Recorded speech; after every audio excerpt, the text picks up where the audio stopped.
Bienvenidas y bienvenidos al Despacho 42, el podcast de los estudios de informática, multimedia y telecomunicación de la UOC. El podcast en el que hablamos de cómo la tecnología cambia la vida de las personas, pero también de cómo somos las personas las que hacemos cambiar la tecnología cada día.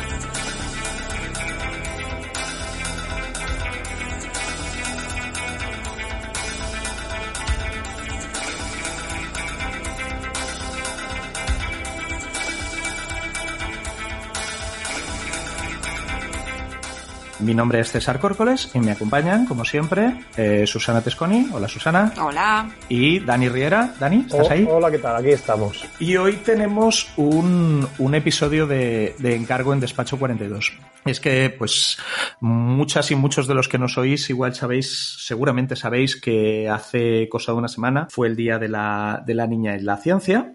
Y hace ya un tiempo nuestra compañera Mercè Guillén se puso en contacto con nosotros con la idea de hacer un episodio especial de Despacho 42 dedicado a ese día.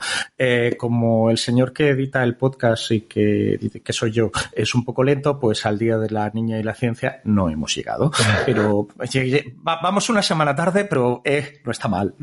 Sobre todo teniendo en cuenta que se inició el semestre. Como es un podcast, siempre podemos decir que ya lo teníamos, lo que pasa que, porque a lo mejor este episodio lo escucha alguien en 2057, o sea que tampoco para aquí. Igual la semana pasada, no, mañana es el Día de la Niña y la... Bueno, espero que en 2057 ya no exista el Día de la Niña y la Ciencia. Estaría bien que no fuera necesario, sí.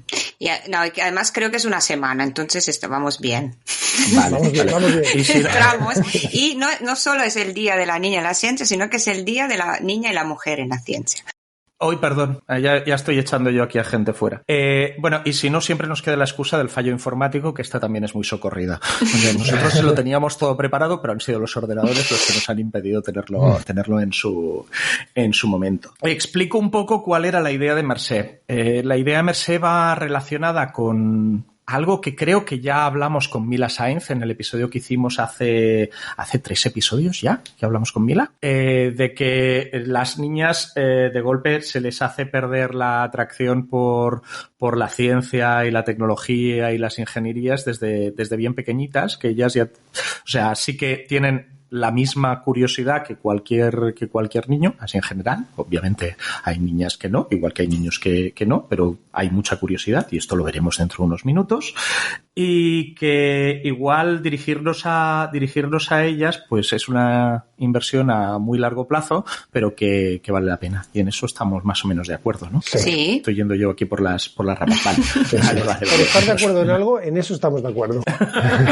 Vale. Y entonces la idea de Mercè era poder lanzar conversaciones entre niñas y científicas. Y a ver, lo que habría molado mucho es hacer esto en directo y haber sentado a unas cuantas niñas y a unas cuantas científicas a una mesa y haberlas grabado, pero no nos da la vida y estamos de COVID, o sea que vamos a tirar de algo un poco más sencillo. Y lo que hemos hecho es contactar con unas cuantas niñas a las que les damos muchísimo las gracias porque se lo han currado un montón, que nos han hecho unas cuantas preguntas sobre ciencia y sobre tecnología, y lo que hemos hecho ha sido buscar a muchas de nuestras compañeras profesoras de los estudios de informática, multimedia y telecomunicación de la UOC, que hacía mucho tiempo que no lo decía, y les hemos lanzado esas preguntas y las hemos recogido y hoy vamos a hacer eso. Y si os parece, ya nos hemos enrollado suficiente y lo que podemos hacer es abrir el turno de preguntas. Pues muy bien, vamos a ello. Vamos a abrir con las preguntas de la niña que ha dado pie al episodio, la Muriel, que es la hija de nuestra compañera Mercè. Y su pregunta es: ¿por qué quisiste ser científica? Para encontrar una respuesta a esta interesantísima pregunta, hemos ido a buscar a Pastora Martínez, que es física, y a Marta Aymerich, que es médico, y además son las dos vicerrectoras de la UOC. Y a ver qué le contestan a Muriel. Comenzamos con Pastora. Pues en mi caso, la decisión viene más por una cuestión de carácter que por una decisión racional.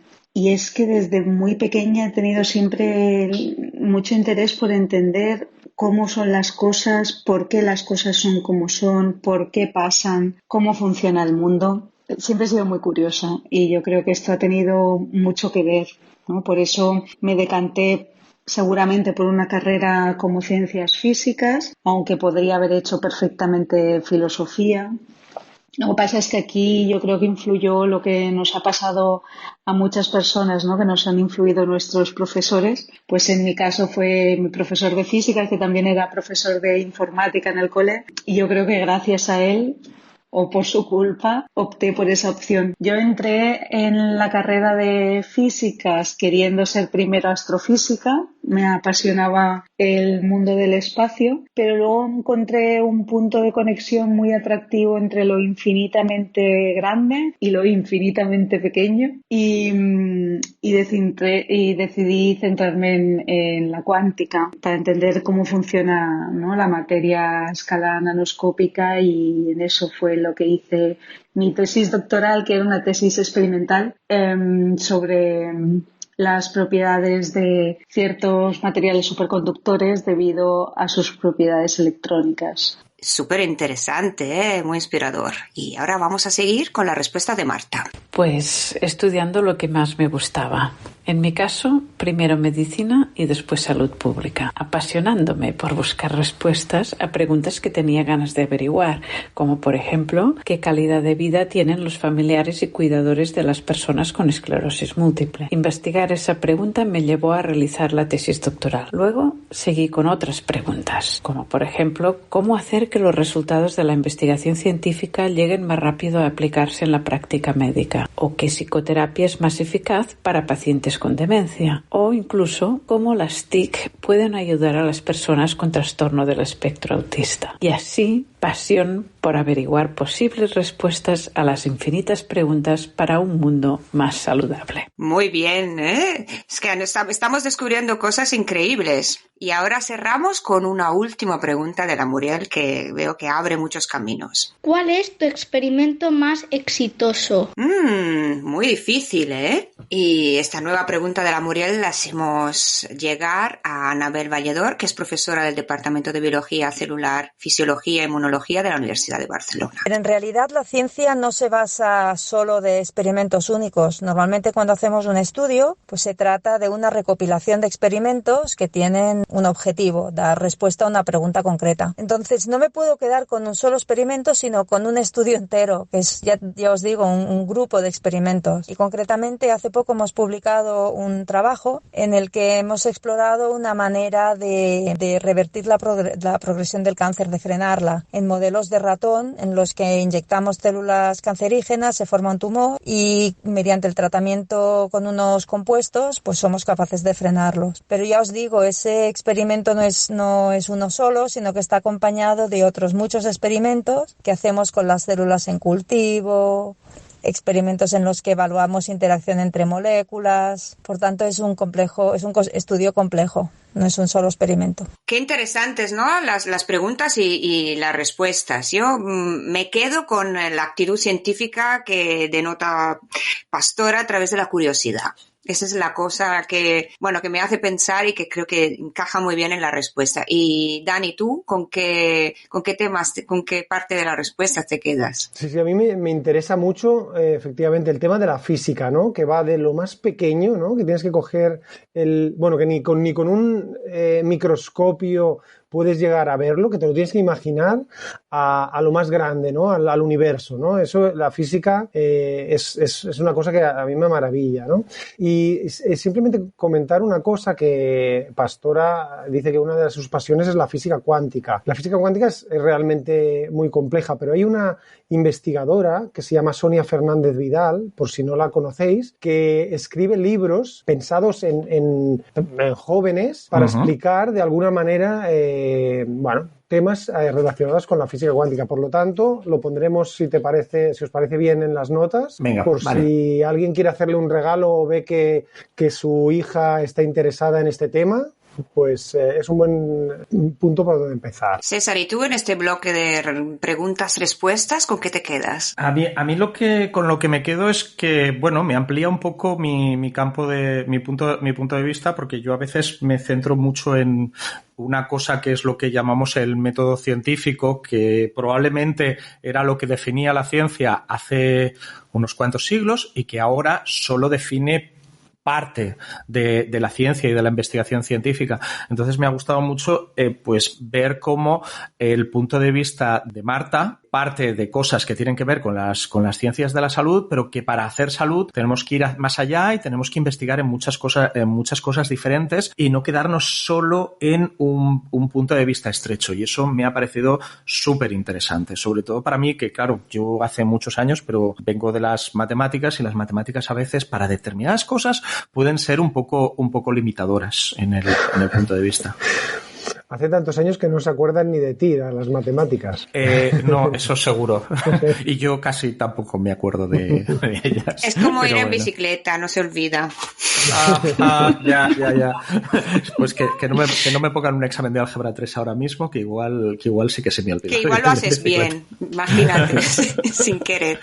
Bueno, oye, ¿os parece que pasemos al resto de preguntas que tenemos preparadas de otras niñas? Claro, sí. Vamos a comenzar con una pregunta potente, la de Fiona. Hola, me llamo Fiona y tengo 8 años y me gustaría saber cuál fue el primer invento tecnológico hecho por una chica. Gracias, adiós. Susana, tú tienes una respuesta bastante buena para esta pregunta, ¿verdad?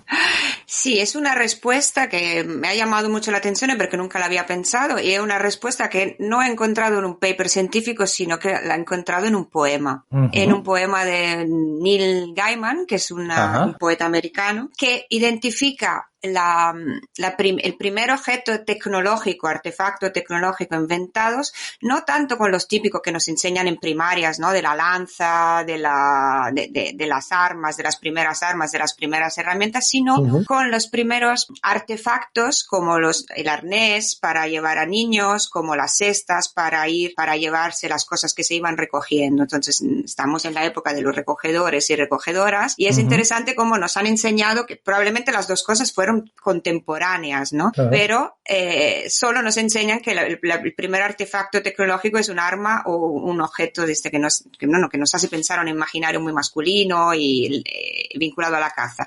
Mientras que probablemente ha habido un desarrollo de toda una serie de artefactos para recoger setas, alimentos, también para orientarse, etcétera, etcétera. Entonces, en este poema que encontráis en las notas del podcast podéis ver una forma de aproximarse a la ciencia y a reflexionar sobre ciencia que no es necesariamente científico, pero al mismo tiempo lo es. Qué guay. Lo que pasa es que también hemos pensado que a lo mejor Fiona se refería a algo que tuviera más que ver con los ordenadores, que igual es sesgo mío porque estamos en despacho 42 y a mí las cosas con pantallitas me gustan mucho.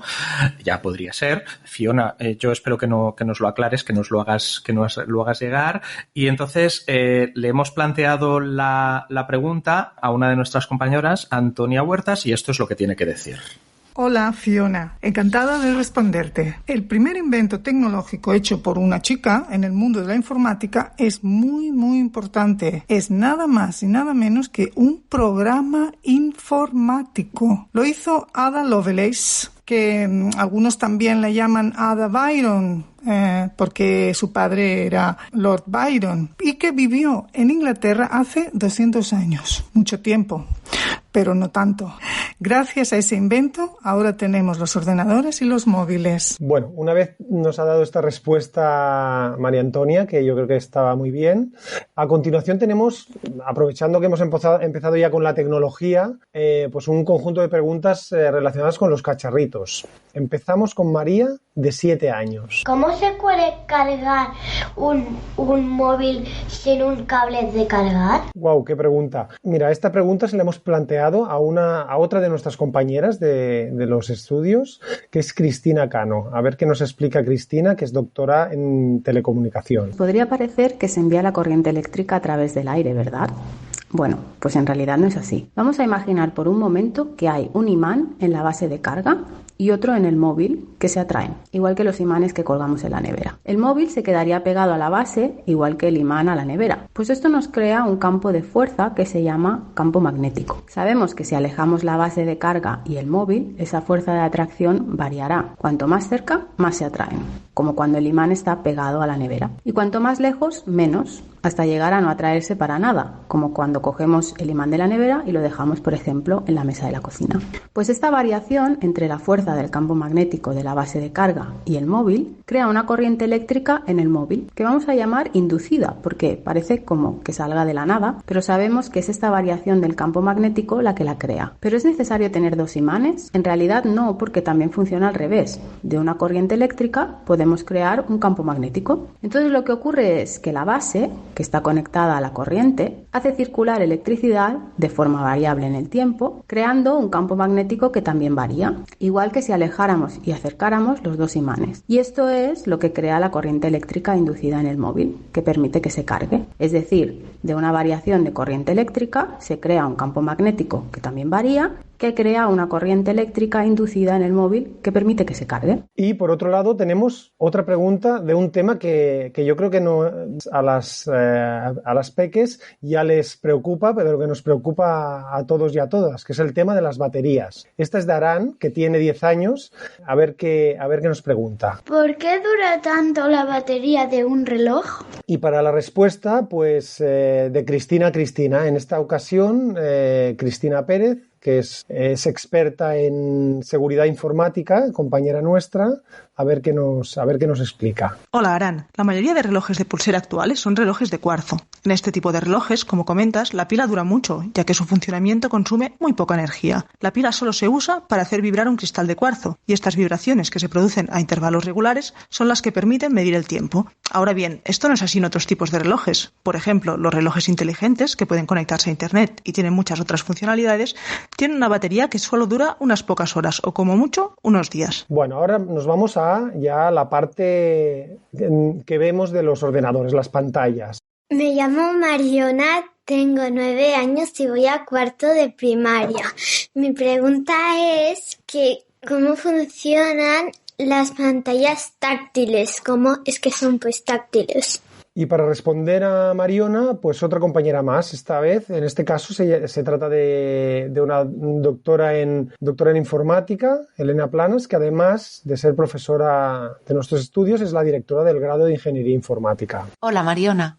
Las pantallas táctiles son pantallas normales, pero que por encima tienen una especie de piel transparente muy finita, que no la vemos, pero que permite a las pantallas detectar el movimiento que haya por encima. Estas pantallas tienen una sensibilidad similar a la de nuestra piel. Así como cuando algo toca nuestra piel, nuestro cuerpo puede detectarlo y tener alguna reacción. Por ejemplo, si con un dedo nos tocamos el ojo, nuestro cuerpo reacciona cerrando el párpado, ¿verdad? Pues con las pantallas táctiles pasa algo similar. Cuando alguien toca la pantalla táctil, esta piel de la pantalla, y gracias a una cuadrícula también transparente que hay por debajo, puede detectar el punto exacto donde se ha tocado y entonces puede reaccionar. Por ejemplo, abriendo o cerrando una aplicación, subiendo el volumen, etc. Y como la cosa va de cómo interactuar con los ordenadores y demás cacharritos, pues a ver qué nos dice. Hola, me llamo Mar y tengo 8 años y quiero saber qué pasa cuando pulsas la tecla de un ordenador. Gracias. Y bueno, esta pregunta de Mar se la planteamos nuevamente a Elena, a ver qué nos cuenta. Hola, Mar. Cuando pulsas la tecla de un ordenador, pasa algo similar a cuando pulsas la tecla de un piano. En un piano analógico, por ejemplo, cuando pulsas una tecla, se mueve un pequeño martillo. Este martillo golpea una cuerda que hace sonar una nota musical. En el caso del teclado de un ordenador, si algún día puedes desmontar alguno, verás que debajo de cada tecla hay algo parecido a este martillo, aunque en este caso es más bien como un interruptor. Pues bien, cuando pulsas una tecla del teclado, este interruptor se activa y envía una luz muy pequeña que va desde el teclado hasta el ordenador, pasando por el cable que los une. Entonces, el ordenador detecta esta luz y tiene alguna reacción. Por ejemplo, escribe la letra por la pantalla. Bueno, y para acabar con este grupo de preguntas sobre tecnología, esta más de software, menos de cacharros, pues bueno, escuchemos a ver qué nos pregunta Karma. Hola, me llamo Karma, tengo 9 años, voy a cuarto de primaria y mi pregunta es, los creadores de Google ¿Dónde sacaron toda la información? Y la respuesta para Karma, pues de otra profesora de los estudios, en este caso Laura Calvet, que también es doctora en informática. Google creó un robot que se llama Googlebot. Este robot recorre las páginas web que existen en Internet para analizar su contenido. Lo hace de manera automática y muy rápida. Basándose en este análisis, el robot clasifica las páginas de acuerdo a palabras clave o muy relevantes. Google guarda en un diccionario toda la información. Concretamente, relaciona palabras clave con enlaces a páginas web. Este diccionario crece y se actualiza constantemente. Gracias a esta tecnología, cuando buscas por Google cierta información, por ejemplo, quién fue Marie Curie, el buscador te devuelve enlaces a páginas web con contenido relacionado. Estas páginas aparecen ordenadas según relevancia y popularidad. Pues parece que la curiosidad por la tecnología de las niñas, o como mínimo de las niñas que nosotros hemos podido encontrar, no es poca, ¿no? Esto de que luego se acaban matriculando poco de estudios STEM, esto de ciencia, tecnología, ingeniería y matemáticas, igual hay parte que es culpa nuestra y no de lo que piensan las niñas cuando tienen 6 años, 7 años, 8 años, ¿no? Pues sí, por algún sitio se pierde, ¿no? El tema este. Mila lo explicaba muy bien, ¿no? En el episodio, este tema de imaginarios, de autopercepción y toda una serie de cosas, ¿no? De estereotipos. Ya, continuamos con las preguntas. Ahora tenemos la de Nora. Hola, soy Nora y os quería preguntar cómo se hace un virus de ordenador y cómo se introduce en otros ordenadores. Gracias. Y para responder a Nora, que por cierto tiene 11 años, nos hemos puesto en contacto con nuestra compañera Elena Rifá, que es la directora de nuestro máster de ciberseguridad y privacidad. Hola Nora. Un virus es un software malicioso que busca alterar el funcionamiento normal del ordenador sin el permiso o conocimiento del usuario. Para construirlo y esparcirlo por la red, lo primero que se debe hacer es conocer las vulnerabilidades que tienen los sistemas y las víctimas, es decir, los agujeros de seguridad, carencias o errores de configuración que hacen que en una determinada situación se puedan ejecutar algunas instrucciones que tendrían que estar bloqueadas. Encontrar nuevas vulnerabilidades en los sistemas informáticos es muy complicado, pero debemos saber que lamentablemente muchos de los ordenadores que están conectados a Internet no hacen actualizaciones puntuales de sus sistemas operativos y aplicaciones.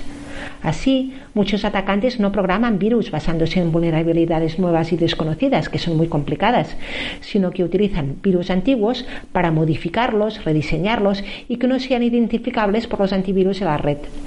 También programan nuevos virus basándose en vulnerabilidades conocidas que salen publicadas en bases de datos públicas.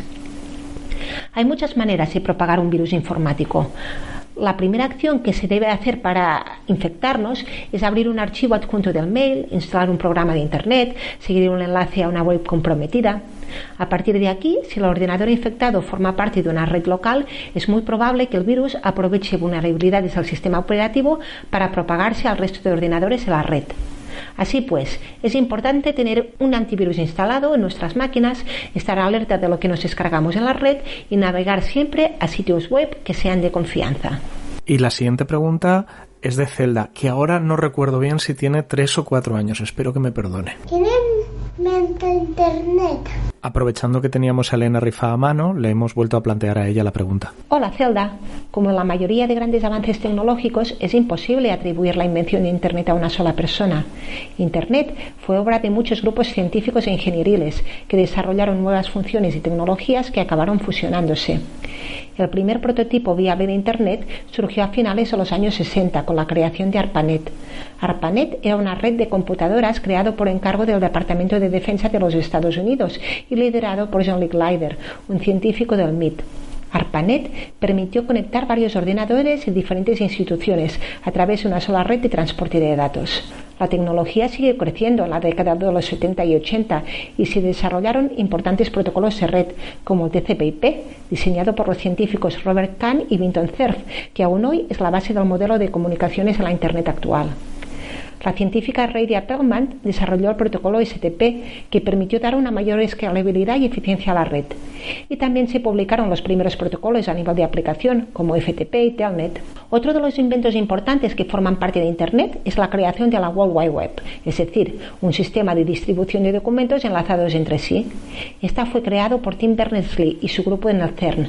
Se dieron cuenta que en aquel entonces era muy complicado compartir información a través de la red e inventaron 3 tecnologías clave para poder navegar por la red: el lenguaje HTML, las direcciones URL y el protocolo de transferencia de hipertextos HTTP.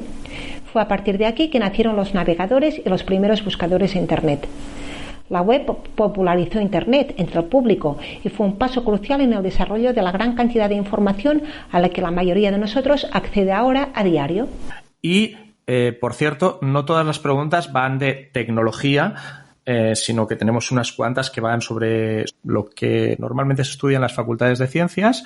Y vamos a comenzar, veamos, con Arlet. Hola, jo sóc l'Arlet, tinc 9 anys i m'agradaria saber com es van crear l'electricitat i la tecnologia i com funcionen. Arlet, de 9 años, os traduzco, se pregunta por los orígenes de la electricidad y la respuesta se la da Eugenia Santamaría, otra compañera nuestra, que además es la subdirectora de docencia de los estudios de informática, multimedia y telecomunicación y por lo tanto jefa nuestra.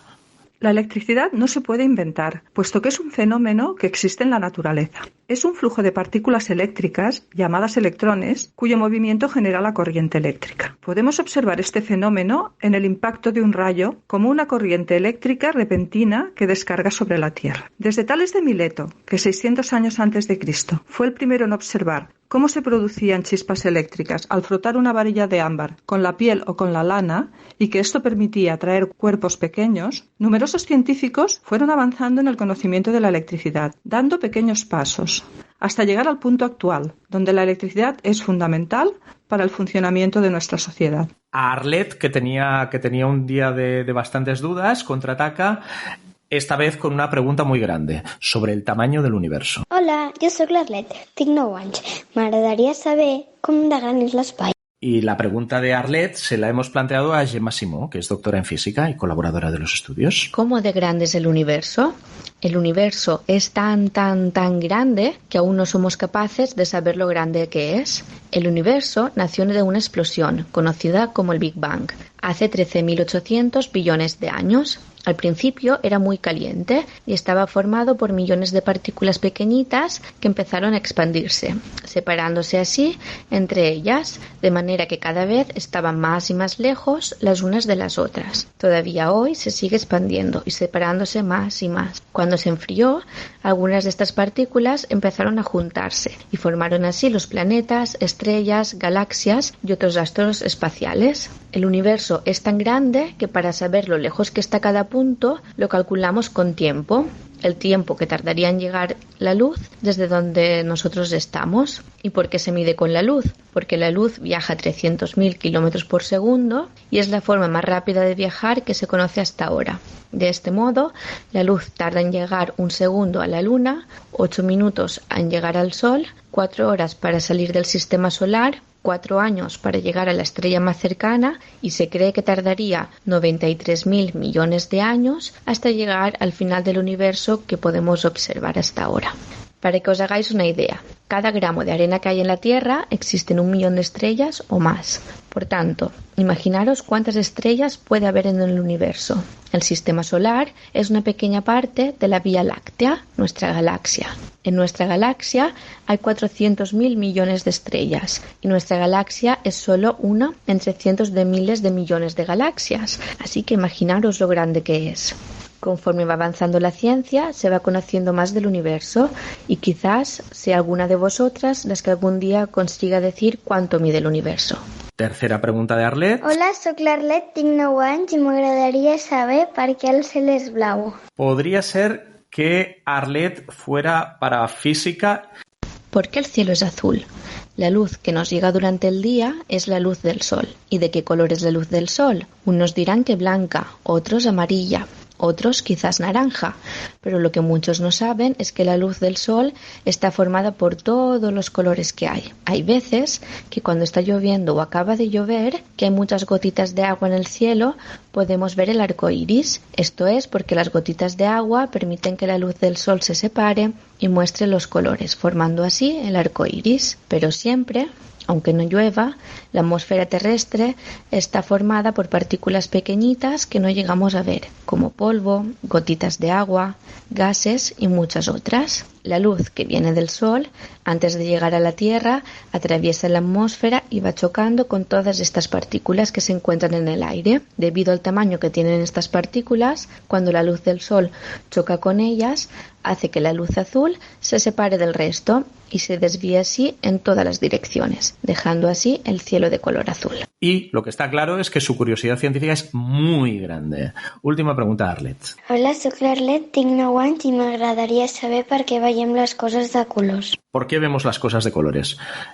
Esta pregunta se la hacemos a Anabel Valledor, que nos ha contado su experimento más exitoso hace unos minutos. Cuando vemos las cosas de color es porque, los pigmentos que tienen la materia de nuestro entorno, cuando la luz incide sobre ellos, hacen un efecto de rebote de esa luz con una longitud de onda determinada. Según el color, se genera una longitud de onda concreta. Entonces nosotros en nuestra retina, en la zona central de la retina, tenemos unas células que son capaces de detectar esas longitudes de onda que vienen de los colores. Entonces tenemos 3 tipos de conos, unos que reconocen el color rojo, otros el azul y otros el amarillo. Y cada uno de ellos, al notar ese color, emiten una señal que a través de un nervio óptico viaja hacia el cerebro y el cerebro se encarga de procesar esa información y de acabar de definir cuál es el color que se ha visualizado. Nuestra siguiente pregunta es de Lola. Hola, soy Lola, tengo 7 años y quiero saber por qué si juntas la levadura, agua oxigenada y detergente sale un volcán de espuma. Un besito. A Lola igual le damos el premio a la pregunta más dulce por el beso final, y aquí va la respuesta. Soy Teresa Gea, ingeniera química y profesora e investigadora en la Universidad Autónoma de Barcelona. Para contestar tu pregunta tenemos que hablar del oxígeno. Quizá ya lo conoces. El oxígeno es un compuesto químico que se encuentra en el aire que respiramos. El agua oxigenada es agua con oxígeno. Resulta que el oxígeno prefiere estar en el aire en forma de gas en vez de estar con el agua líquida. Por eso, si ponemos agua oxigenada en un vaso, veremos de vez en cuando una burbujita que se escapa. Es una burbuja de oxígeno que pasa del agua al aire. Ahí tenemos una reacción química. El agua oxigenada se transforma en agua, normal como la que bebemos, y en oxígeno gas. Lo que ocurre es que al oxígeno le resulta un poco difícil salir del agua, por eso sale despacito. Es una reacción química relativamente lenta. La levadura que usamos para hacer pan contiene unas proteínas que ayudan al oxígeno a separarse del agua más rápido. Esas proteínas se llaman enzimas y catalizan la reacción química del agua oxigenada. Catalizar quiere decir que ayuda a que la reacción química ocurra más rápido. Por eso, cuando mezclamos agua oxigenada con la levadura, el oxígeno se separa del agua muy rápidamente y muchas burbujas salen del agua en poco tiempo. Es lo mismo que ocurre cuando ponemos agua oxigenada en una herida. Sale una espumita blanca, porque se produce la misma reacción, catalizada por las enzimas que hay en nuestra sangre. ¿Y el detergente? Pues el detergente lo añadimos al agua oxigenada y a la levadura para que las burbujas de oxígeno y el agua formen una espuma bien vistosa para que nuestro volcán sea aún más espectacular. Y no solo tenemos preguntas de ciencias naturales, porque, por ejemplo, tenemos a... Hola, jo sóc l'Abril, tinc 3 anys. Per què al Nadal fem el pessebre? Abril, que tiene 3 años y es, por tanto, nuestra preguntadora más joven, muchas gracias, Abril, se pregunta por qué hacemos el Belén. Y para saberlo nos hemos puesto en contacto con una antropóloga, Elisenda Ardèvol, que también es compañera nuestra en la UOC, pero esta vez de los estudios de humanidades. ¿Por qué hacemos el Belén? Porque sí, por tradición. Es la primera respuesta que nos viene a la mente. No sabemos por qué. Quizás por tradición familiar. Lo hacemos cada año. La tradición esconde muchas razones. Quizás porque nos vincula con los que nos precedieron, porque es un momento de creatividad, de relación con los padres, las mamás, los niños. Es un juego, es un momento especial. También nos sirve para marcar el tiempo. La Navidad es un tiempo especial en el calendario para las familias y también es importante para la sociedad. ¿Por qué hacemos el Belén? Es una tradición cultural.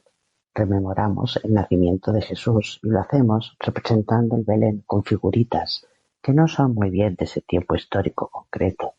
Quizás se parecen más a nuestros antepasados, a nuestro pasado rural, en la época de nuestros abuelos y abuelas o de nuestros bisabuelos. Nos vincula con el pasado y nos proyecta hacia un futuro, en una continuidad histórica. Cumplimos un ciclo. Las figuritas nos remiten también a un pasado cultural y lejano. Fijaros en la figurita del pastor con la oveja al cuello. Podríamos decir que es Hermes, un dios romano que antes fue ciego y que representa al mensajero. La tradición esconde muchas razones y la antropología estudia cómo estas razones se mantienen o cambian con el tiempo. El Belén es una tradición cultural mediterránea desde hace al menos unos 400 años, pero en cambio no se hace en el norte de Europa. Cada cultura tiene sus tradiciones y para ellas es importante mantenerlas. Forman parte de su identidad colectiva, de eso que les arraiga al mundo. Pero las tradiciones pueden ir cambiando y aquello que nos pensábamos que se había hecho siempre así o desde hace muchísimo tiempo y de la misma manera va cambiando con el tiempo, con los años, o recibe distintas significaciones o distintas razones. Y eso es lo interesante de la tradición, estas múltiples razones, esta diversidad de significaciones, de símbolos que esconde. Pero a todos nos gusta hacer el Belén cuando llega la Navidad.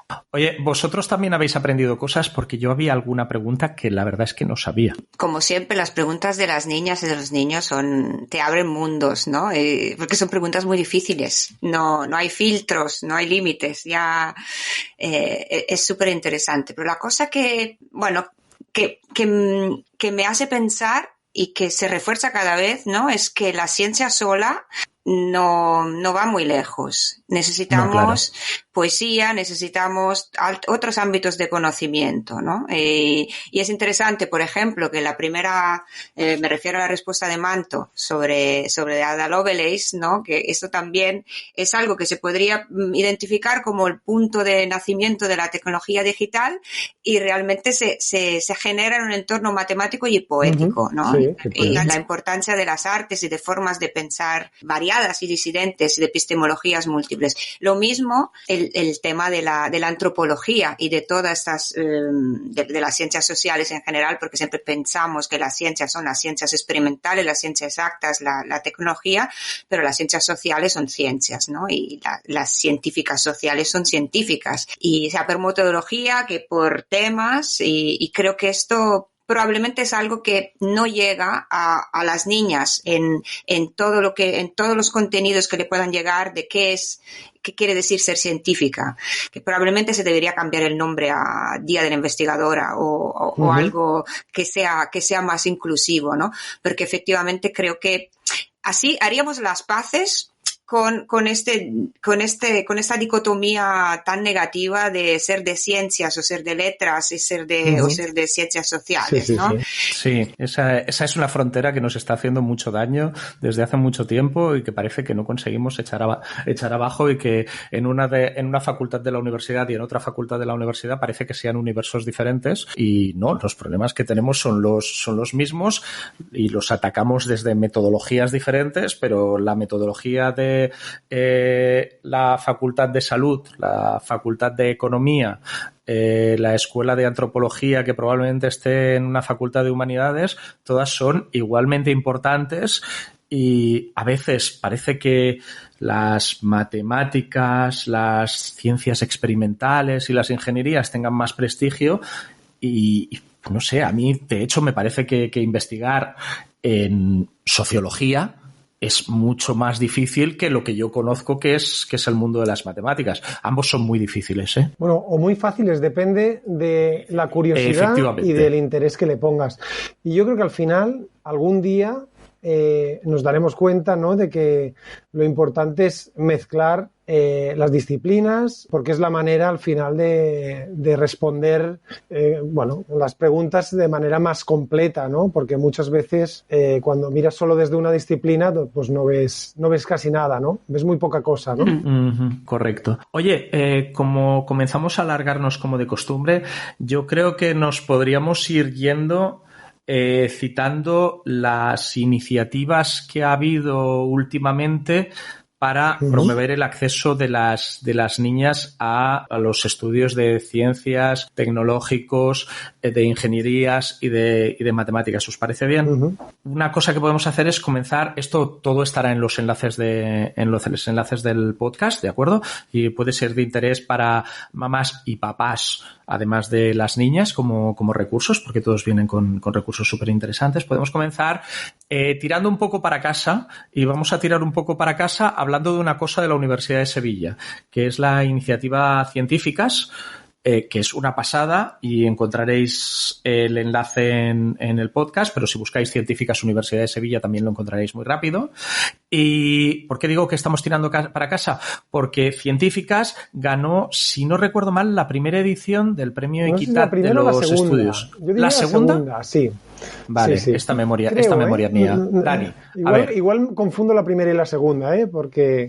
¿Qué es esto de la iniciativa Equidad? Bueno, es un premio que se concede desde nuestros estudios, y con la idea de valorar y de visualizar pues a personas que hayan trabajado por este tema que hablamos con Mila y que aquí de vez en cuando se nos escapa, ¿no? Que es el intentar aproximar las STEM o las STEAM hacia el equilibrio, ¿no? O sea, a que este reparto 80-20 en el que nos encontramos de personas que estudian estas carreras, pues de alguna manera se equilibre para tener la voz de todos y todas a la hora de diseñar la tecnología, ¿no?, para las personas. Una segunda iniciativa que se ha oído bastante últimamente es No More Matildas, que habla de cómo a veces en los libros de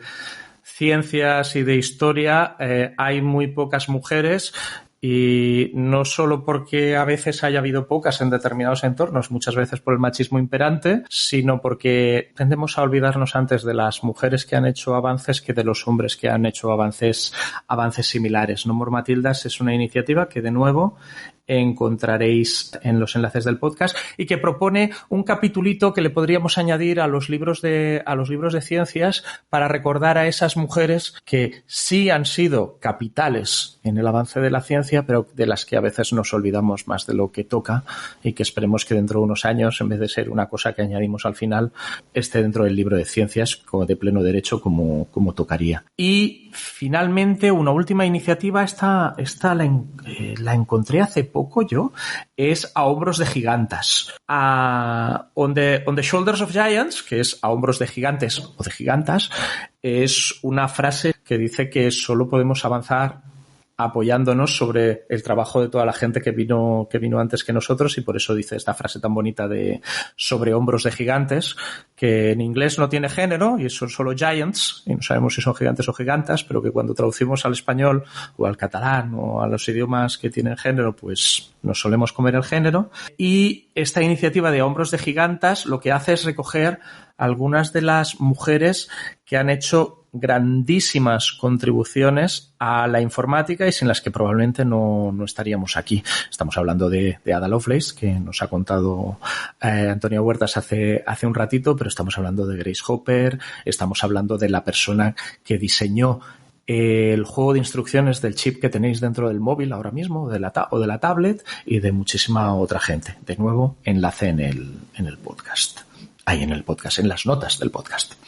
Y si os parece, Últimas reflexiones, ¿alguna cosa que queramos añadir? ¿Alguna cosa que hayamos olvidado hasta ahora? Yo nada más quería decir una cosa y que va en línea de investigaciones que han hecho el grupo Gentic de Mila, y es que siempre intentemos recordar que cuando hablamos con, da igual que sea un niño o una niña, y nos dice, bueno, yo tengo ilusión por ser tal, ¿no? Ser informático, informática, bailarín, bailarina o lo que sea. Intentemos evitar juzgarlo, ¿no? O sea, normalmente cualquier juicio que les vuelva ante eso les influye mucho. Entonces, si queremos que los peques sean felices y tal, pues bueno, intentemos apoyarlos en lo que quieran ser. Y da igual que sea ser científica, que sea ser bailarina, médico o enfermera, etcétera, etcétera. Yo me sumo a esta idea e incluso la trasladaría al ámbito de las disciplinas, porque probablemente cambiarán los sistemas y las formas de organizar el conocimiento, ¿no? Todo el tema de arte, ciencia y tecnología, se están abriendo nuevas formas de organizarlos. Entonces, creo que respecto a la curiosidad de los niños y de las niñas para el conocimiento, le tenemos que enseñar que hay conexiones entre todos los ámbitos y que cuando tú logras conocer algo de verdad es porque lo conoces a partir de diferentes perspectivas y disciplinas. Entonces, de no situarse desde el principio en un ámbito, sino navegarlos todos, tener claro dónde se quiere ir, fomentar la curiosidad, pero también ser libres de cruzar los límites entre las disciplinas, ir a buscar el conocimiento allá donde esté. Porque los genios y las genias siempre han hecho esto, han ido más allá y se han cargado las barreras que se habían encontrado, ¿no? Y yo creo que va por ahí. Y luego que siempre el conocimiento es disfrute, no es ganar un premio o llegar a una profesión prestigiosa, sino que la clave de verdad, la clave es disfrutar mientras lo adquieres y lo produces. Pasárselo bien y curiosidad sin fronteras. Oye, pues me ha encantado esta conclusión. ¿Lo dejamos aquí? ¿Nos vamos hasta el próximo episodio? Sí. Sí. Venga, hasta la próxima. Adiós. Chao, chao, chao.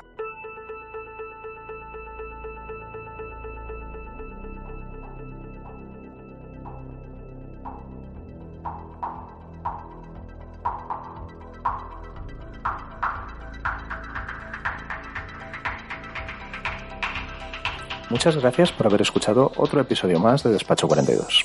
Si quieres comentarnos algo, nos encontrarás en nuestro blog en informatica.blogs.uoc.edu. También puedes ponerte en contacto con nosotros con el hashtag Despacho42 en Twitter. Y si quieres ayudarnos, suscríbete a Despacho 42 en tu aplicación de podcast favorita. Ponnos nota, déjanos un comentario y, sobre todo, recomiéndanos a un amigo. Hasta la próxima.